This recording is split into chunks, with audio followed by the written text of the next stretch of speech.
pense que la tristesse, c'est l'émotion vraiment la plus dure à vivre. C'est celle avec laquelle c'est le plus dur de traiter. C'est la plus irrationnelle, la plus écrasante. Quand elle est là, elle balaye absolument tout sur son passage. Elle écrase toute raison. Pour que petit à petit, notre esprit, à force de souffrir à chaque fois qu'il est dans le passé, à force de se vider de toute son eau, à force de couler, à force de pleurer, à chaque fois qu'il est tourné dans le passé, notre esprit, petit à petit, il est obligé de se tourner vers le futur. Si notre propre organisme, il nous accorde une sorte de pitié, je sais que c'est horrible ce que je dis, c'est dur ce que je dis, mais pourtant c'est vrai. On implore le ciel de nous aider et on reste dans le grand silence de l'univers, face à la froideur, à la dureté de notre passé qui est terminé. Bonjour les amis, aujourd'hui il n'y a pas d'intro dynamique, aujourd'hui je suis plutôt dans un état pensif et j'ai envie de vous partager quelque chose qui est très important pour moi, qui m'a permis toujours de faire des bons choix dans ma vie et de jamais regretter les choix que j'ai faits. Et je pense que je mourrai tranquille grâce à ce principe de vie. Je dis pas ça pour vous faire garder la vidéo, c'est vrai en fait. C'est comme ça que j'arrive à trouver ma paix quand les choses échouent, quand tout s'effondre. C'est comme ça que j'arrive à trouver ma paix. C'est grâce à ça, je vous explique ce que je fais. En fait, dans la vie, quand il y a quelque chose qui me tient à cœur, que ce soit une quête professionnelle, une quête spirituelle, genre la quête de reconnexion à soi, un truc comme ça, quand il y a une femme qui me tient à cœur, quand il y a quelque chose qui me tient à cœur, je donne absolument tout, toujours, tout le temps. Du mieux que je peux dans l'instant. On peut dire qu'on donne tout, qu'on n'a pas assez fait, on peut se reprocher de ne pas avoir fait des choses qu'on aurait pu faire, mais ce que je me dis, c'est dans la vie, on fait de notre mieux en fonction de ce qu'on est dans l'instant. Des fois, on fait des choses et on se dit « ouais, j'aurais pas dû les faire », on regrette, on se flagelle, on aimerait revenir en arrière, mais il y a un truc qui est important à comprendre, c'est que dans la situation, si on a fait ce qu'on estimait être de notre mieux et que les choses n'ont pas marché comme on le voulait, on n'a pas à se flageller pour ça, parce que si vous aviez pu faire mieux, vous auriez fait mieux. Si vous n'avez pas réussi à faire mieux, c'est parce que vous n'en étiez simplement pas capable. C'était au-delà de vos forces, au-delà de vos compétences, au-delà de votre compréhension, au-delà de vos émotions, de ce que vous pouviez faire sur le moment. Et je pense que c'est ça qui est important à intégrer. Moi, ma manière de faire et de procéder, quand quelque chose me tient à cœur, c'est que je fais tout ce que je peux pour le réaliser. Tout ce que je peux au niveau mental, au niveau émotionnel, au niveau de mon intellect, de ma psychologie, de mes actes, je donne ce que je peux donner en fait. Là, par exemple, le projet sur lequel je vais me pencher en rentrant, ça va être de me pencher sur mon livre. Et je vais encore tout donner de ce que je peux. Des fois, l'inspiration, elle ne vient pas autant que je voudrais. Des fois, c'est dur de me mettre dans l'état de créativité. Des fois, je galère du processus, mais c'est pas grave, hein, je me plains pas. Je raconte juste ce que je vis dans mon quotidien. C'est pas des choses graves, ça. Des choses graves, c'est plus important, quoi. Mais c'est pour vous dire que, malgré ça, bien que je ne sois pas capable d'être au max de mes capacités à chaque fois, je fais ce que je peux, tout le temps, pour y arriver. Et je pense que, dans la vie, c'est important de faire ça parce que vous n'allez pas vous flageller, vous n'allez pas vous dire « et si seulement j'avais osé avouer à l'autre ce que je ressentais, peut-être qu'on aurait vécu quelque chose de bien. Et si seulement j'avais présenté mes excuses, peut-être que les choses se seraient arrangées, que la relation ne se serait pas terminée. Et si seulement j'avais eu le courage de faire ça, peut-être que j'aurais eu ce que je voulais. » Et je pense que dans mon présent, c'est important que j'applique toujours ce principe comme ça. Si les choses ne se passent pas, je me dis « c'est pas grave, j'ai fait ce que j'ai pu. J'ai fait tout ce que j'ai pu. J'ai tout donné de ce que je pouvais donner dans l'instant où je l'ai donné. Voilà, je ne peux pas faire autrement. Du coup, si les choses ne sont pas passées, il y a une expression, hein, c'est mektoub. Ça veut dire c'était écrit. Voilà, ça n'aurait pas pu être autrement. Donc, si vous échouez, ne vous blâmez pas. N'ayez pas de regrets si vous avez tout donné. Et si vous pensez que vous n'avez pas tout donné pour quelque chose qui vous tient à cœur, moi, je vous encourage à tout donner. Allez-y, s'il est encore temps. Si le projet peut encore être mis en place, si le projet professionnel peut encore être entrepris, allez-y, donnez tout. Si la personne à laquelle vous tenez, elle est encore dans votre vie, ou si même elle n'est même plus dans votre vie, mais qu'elle est encore vivante, existante dans ce monde, alors donnez tout. Faites ce que vous pouvez, en fonction de ce que vous êtes, tout en vous respectant. C'est important de trouver l'équilibre. Parce qu'après, vous rentrez vite dans des relations où vous faites des choses qui ne sont pas bonnes pour vous, pour garder quelqu'un. Donc là, c'est pas ça que je vous conseille. C'est pas de vous faire du mal à vous. C'est de donner tout ce que vous pouvez donner, mais en fonction de ce que vous êtes. Ça veut dire aussi en vous respectant, en conservant votre équilibre psychologique, intellectuel. Et aussi, j'avais une autre chose à vous partager dans cette vidéo. Pour vous, ça n'a aucun rapport. Mais pour moi, un peu, dans ma vie, ça a un rapport.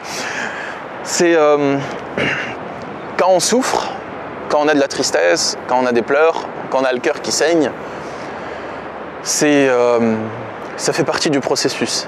c'est comme ça.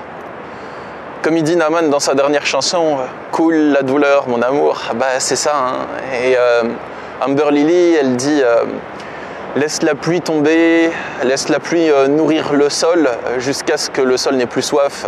Il était assoiffé, quelque chose comme ça. Et je pense que c'est ça quand on a des grandes tristesses dans la vie. J'en ai eu, hein, je sais ce que c'est. Pour moi, c'est vraiment le processus de la vie qui se fait à travers nous. On a de la tristesse parce que notre organisme, il est orienté d'une manière qui produit la tristesse. Enfin, c'est logique ce que je dis, mais je pense qu'on doit l'éprouver, cette tristesse, pour petit à petit que notre esprit se tourne vers l'avenir. Pour que petit à petit notre esprit, à force de souffrir à chaque fois qu'il est dans le passé, à force de se vider de toute son eau, à force de couler, à force de pleurer, à chaque fois qu'il est tourné dans le passé, notre esprit, petit à petit, il est obligé de se tourner vers le futur ou de mourir. Il y a des personnes qui meurent de tristesse. Il y a par exemple Julie de l'Espinasse qui est morte, je pense, de tristesse. Enfin, bon, après, il y a peut-être d'autres causes, mais principalement, c'est une personne qui a vécu dans les années 1700. Et Julie, elle était amoureuse d'un homme, mais elle l'a trompé avec un autre homme. Et pendant qu'elle le trompait avec un autre homme, son amoureux, il est mort. Il avait une maladie. À l'époque, les maladies, les années 1700, ça se soignait pas comme maintenant, quoi. Et il est mort et elle l'a appris. Et du coup, elle se sentait horriblement coupable. Et elle s'est rabattue de manière éperdument amoureuse sur l'homme avec lequel elle a trompé son mari, hein, sur son amant. Donc, elle était éperdument amoureuse de son amant. Mais lui, il n'en avait rien à foutre d'elle, mais rien à branler, vraiment rien du tout. Du coup, elle lui écrivait des lettres et des lettres et des lettres d'amour. Lui, il répondait même pas à ces lettres d'amour, ou il répondait très peu.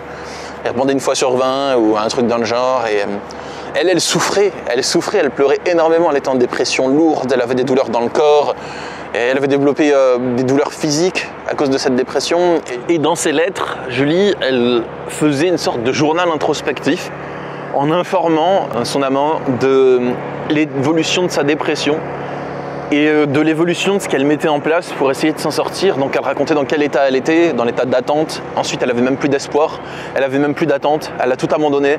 Elle sentait que ça la soulageait d'abandonner l'espoir et l'attente qui vienne un jour la rejoindre. Mais ce qui l'a vraiment achevé, j'ai l'impression que c'est quand cet homme-là, il voulait se marier, mais il voulait pas se marier avec Julie, je pense déjà parce qu'il en avait rien à foutre d'elle, et aussi parce que c'était une bâtarde. Donc c'était pas une famille noble, c'était une sans mêlée, on va dire.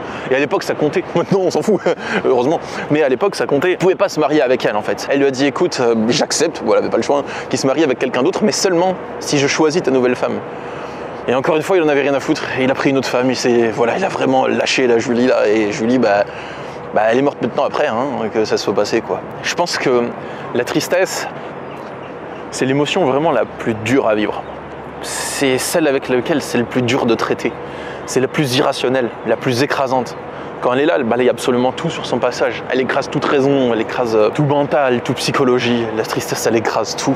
Elle ravage tout ce qui se passe dans la tête, dans le cœur, dans les émotions. Elle nous fait voir trouble. Elle fait couler toute notre énergie par tous les pores de notre organisme.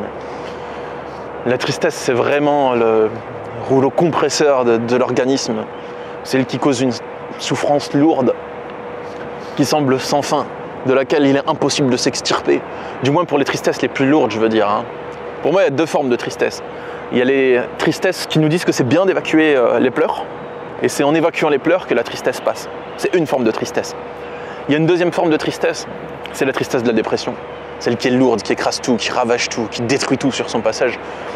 Cette tristesse, c'est pas bon de la laisser prendre le dessus. Il faut faire attention. Il y a la tristesse qui est passagère et la tristesse qui prend le dessus. Celle qui prend le dessus, il ne faut jamais la laisser dominer. La passagère, c'est ok de l'éprouver. Elle est là, il faut qu'elle coule, il faut qu'elle s'évacue. Et je pense que la tristesse, c'est le processus de la vie qui s'évacue à travers nous. C'est le processus de la vie qui nous force, qui force notre organisme à s'aligner sur le vivant, qui nous force à nous tourner vers l'avenir, qui nous force à regarder devant nous. Je vais employer des mots simples parce que d'habitude, j'emploie mon jargon à moi pour décrire la psychologie, mais je pense que la tristesse, c'est tant qu'on est dans un passé douloureux et qu'on refuse qu'il soit fini, alors qu'on n'a plus le moyen de revenir en arrière, parce que des circonstances qui sont indépendantes de notre volonté nous en empêchent, quand on fait ça, en fait, la tristesse, elle va être là pour nous éduquer à tourner notre esprit de force petit à petit vers l'avenir. Parce que la tristesse, elle n'a pas de pitié. J'ai l'impression que cette tristesse, c'est un mécanisme de l'univers un mécanisme de l'organisme humain qui nous pousse de force, sans aucune pitié, sans aucune tendresse, sans aucune douceur, à regarder devant nous. Mais c'est ce qu'il faut en fait. C'est la vie, c'est comme ça.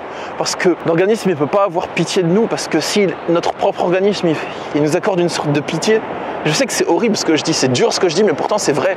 C'est dur parce que quand on est dans la tristesse, c'est horrible. Quand on est dans la tristesse, on prie et nos prières, elles ne sont pas entendues.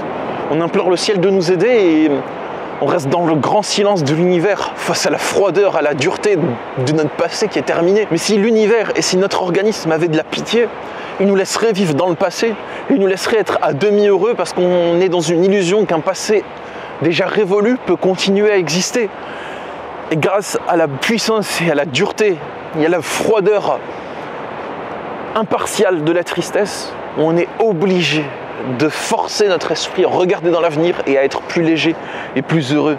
Il est bizarre le fonctionnement de notre organisme. On n'a pas le choix, c'est comme ça. C'est bizarre que dans le passé on n'arrive pas à être heureux. C'est bizarre que dans les illusions on n'arrive pas à être heureux. On pourrait se dire c'est normal, oui, mais pourquoi c'est comme ça?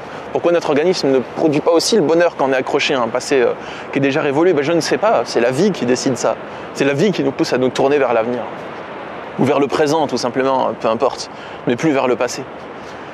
Donc, comme on dit, comme Naman dit, coule la douleur en mon amour, voilà, c'est ce que je dis aussi. Laissez la douleur couler, reprenez-vous en main, ne laissez pas la tristesse de la dépression prendre le dessus sur vous. Si c'est une tristesse passagère, éprouvez-la, vivez-la, jusqu'à ce que ça aille mieux. Si c'est une tristesse de la dépression, mon conseil c'est reprenez-vous. Moi ce qui m'avait sauvé à l'époque c'était la méditation japa. J'en parle sur YouTube, j'ai fait des vidéos, vous tapez Stan Carré, méditation japa, vous allez trouver. Mais c'est vraiment le truc qui m'a sauvé, c'était une forme de méditation indienne très puissante qui utilise le son du ah. Et ça permet, avec l'entraînement mental approprié, de remettre notre esprit dans l'état de notre choix. Ça permet de transcender l'état d'esprit qui provoque la tristesse et de petit à petit s'aligner sur l'état d'esprit qui provoque de la paix et de la douceur. J'ai juste de la compassion et de la douceur pour les personnes qui ont des larmes. C'est la vie qui est comme ça, je sais pas pourquoi c'est comme ça, je sais juste que c'est comme ça. On peut comprendre le pourquoi, mais il y aura toujours un pourquoi au pourquoi. Vous voyez ce que je veux dire, les amis. Donc j'adresse ma compassion à celui qui est triste et courage, relevez-vous petit à petit. La vie, elle a des leçons à vous apprendre. Si vous êtes triste, c'est que vous avez une leçon à apprendre. Peut-être que c'est une leçon qui va s'apprendre petit à petit avec le temps.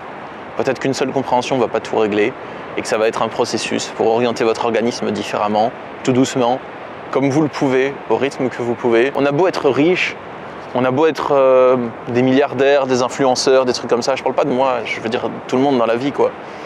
On a beau avoir une famille, avoir réussi professionnellement, on a beau avoir tout ça. Face à la dureté, à la froideur de l'organisme humain, on est tous pareils. Face à une perte, on a tous les mêmes émotions. Face à la tristesse, personne n'y échappe. On a beau être aussi avancé qu'on veut spirituellement, le jour où la tristesse elle vient, elle ravage tout. Mais si on a fait un bon travail sur soi, on peut s'en extirper vite. Pour rebondir vite, s'en élever au-dessus vite. Et si on n'arrive pas à s'en élever au-dessus, même si on a fait un grand travail sur soi dans notre vie précédente, enfin dans notre vie, enfin je parle pas de vie antérieure ou quoi que ce soit, hein, c'est pas de ça que je veux dire. Je parle juste de nos années passées, quoi, qui nous ont conduits jusqu'ici. Si on a déjà fait un grand travail sur soi, mais que la tristesse nous écrase quand même, c'est qu'il doit en être ainsi. Et le processus de la vie s'exprimera et continuera à s'expérimenter à travers nous. Ainsi soit-il. Maktoub. Voilà. Les amis, je suis content de vous avoir tourné cette vidéo. On est bien là. Hein. Regardez comment c'est beau derrière moi.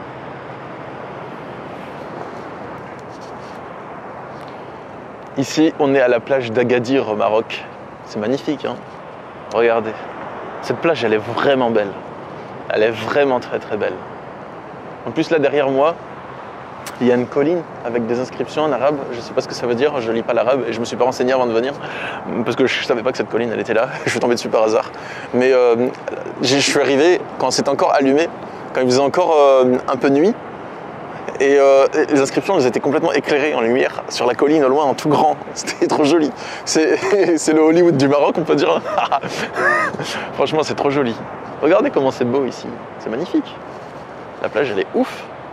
Vous avez vu cette vue? En plus, les amis, Ça fait longtemps que j'ai pas vu la mer. Tellement longtemps que je sais même pas combien de temps. Là, c'est la première fois que je vois la mer depuis longtemps. Attendez, regardez, je vous montre un peu avant de vous laisser parce que c'est vraiment beau.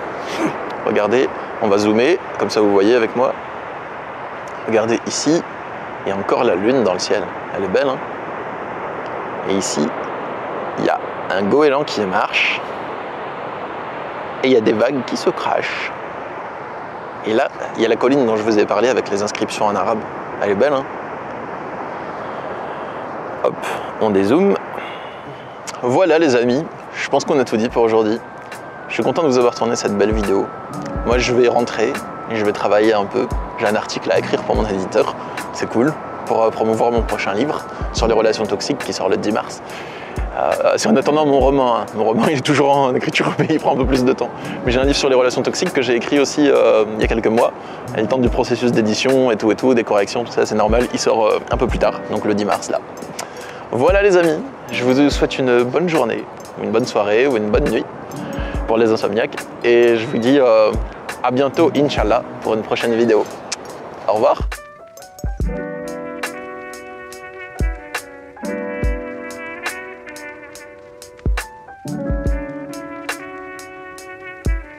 Thank you.